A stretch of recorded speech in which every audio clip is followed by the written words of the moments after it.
we've had. But then again, we're playing against a very good side. So disappointed, but still a point is good. Is okay if you win the next one. We all feel like in the change room that we could have won the game. I think we had 2 big chances. Of course they had chances, but not clear cut like ours. But a point is better than none. So we have to now move on and focus on a big game Wednesday. On your own personal game, a battle with Mo Salah, and you basically didn't give him hardly anything. That must feel good. I always look forward to playing the best. Of course, he is one of the best players in the Prem and in the world in that position. So, it's always a nice test and one I'm always up for. So, keeping fit, which sometimes I wasn't. Sometimes I was always, getting there in good performances, but, then stumble with an injury. And, I feel now in a good place and hopefully I can stay fit and, try and help the team with what we want to achieve this season. Jordan, United feel they should have won it. Do you feel you could have won it as well? They felt they should have won it. Who said that? Manager Luke Shaw. Right, interesting. I felt we should have won it then. Performance level, I thought it was very good. I thought we played some brilliant stuff, defended well as a team, and just lacked that little bit in the penalty box, that last little bit. But I thought we dominated the game for large parts of it. The worst thing you can face in football is you play against a side with world-class players and they all defend with all they have deep in the box and are good in counter-attacking. So it's really difficult. That's the biggest challenge. But the football, the way we understood the game, the way we felt the game, the way we reacted in the moments, it was really good. But it's not exactly like it should be. So we have space for improvement. And so it means we will keep working on that. That's all. It feels like the reaction of both Henderson and Klopp there was that they both thought Manchester United went there to defend and get a point. Would you agree? No, I wouldn't agree with that. No, I thought they grew into the game. First half, they defended deep. They got men behind the ball. But I thought second half, they were the better team, Man United, and had 2 exceptional chances. And with those chances, should have won the game. What do you think? I thought United were poor in the first half, as their own manager said, in terms of trying to get out. So they ended up defending deeper than they probably would have liked. Liverpool was sharp, they were at it. Thiago was running the show for half an hour. They got in good positions and didn't quite capitalise. But I agree, I think second half United grew into it, grew stronger, grew more confident, and actually had the better chances in the second half to win it. And it shows how far they've come. There was a lot of good stuff from United in the second half. These are the 2 chances, Al, that you were talking about? Well, best player on the park, Luke Shaw, defensively was excellent and certainly offered a lot going forward as well. Chance there for Fernandes. Keeper did really, really well, and this is probably the best chance, isn't it, from Pogba? I mean, he hits it straight down the throat of From this angle, is there anything else that he could have done? Because you see the Liverpool defender coming across, so does that take out going across the goalkeeper? I don't think so. Keep it low. I think keep it low rather than straight at him. I mean, he gets a very good strike on it, but if you keep it low, then I don't think the keeper gets to it. No, he's right. I think also as well, just talking about the mentality, 67 games Liverpool before today were unbeaten at home. So there was a bit of fear for United going there, inevitably. Doesn't matter how good a player you are, because this Liverpool side's been phenomenal at Anfield. They've set remarkable standards. And to be going there, even though they didn't have the centre-halves fit, they've still got some of the best forward players in the world. So there was an inevitability about that first half to a degree. And arguably, we've seen other United performances at Anfield where they've parked the bus a lot more than they did. Half a game. Than half a game, really.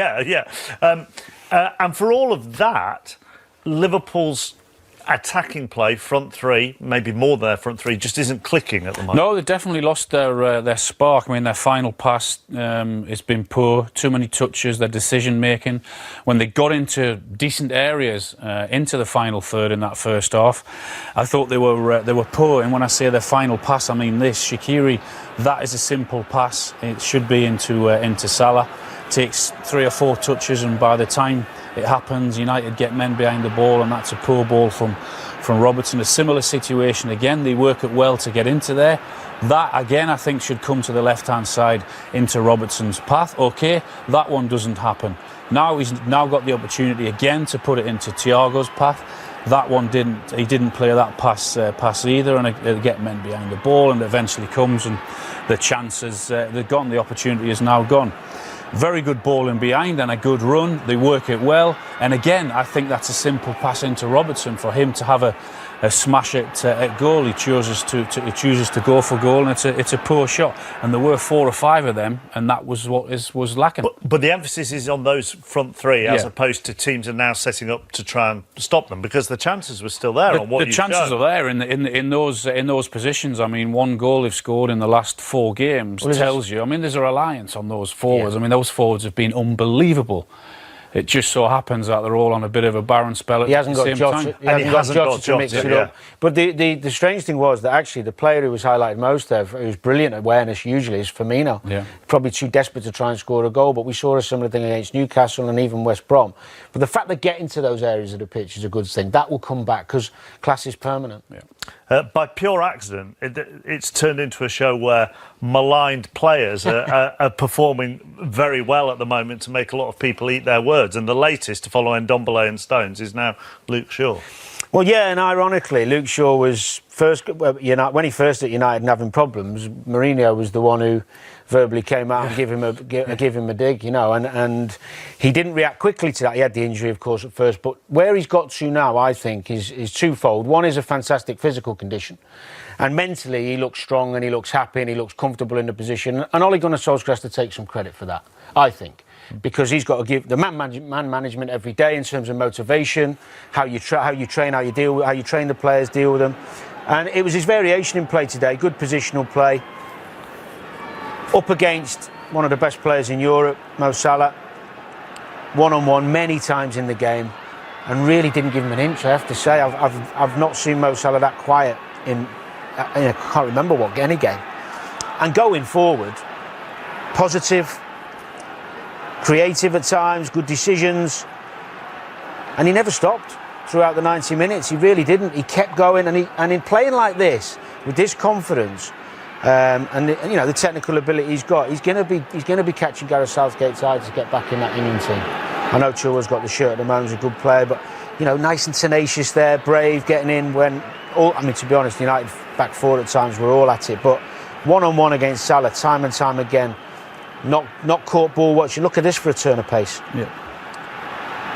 And this deserves credit for any footballer who's been through what he's been through. Criticism, bad injury, huge pressure of going to a big club when you're young.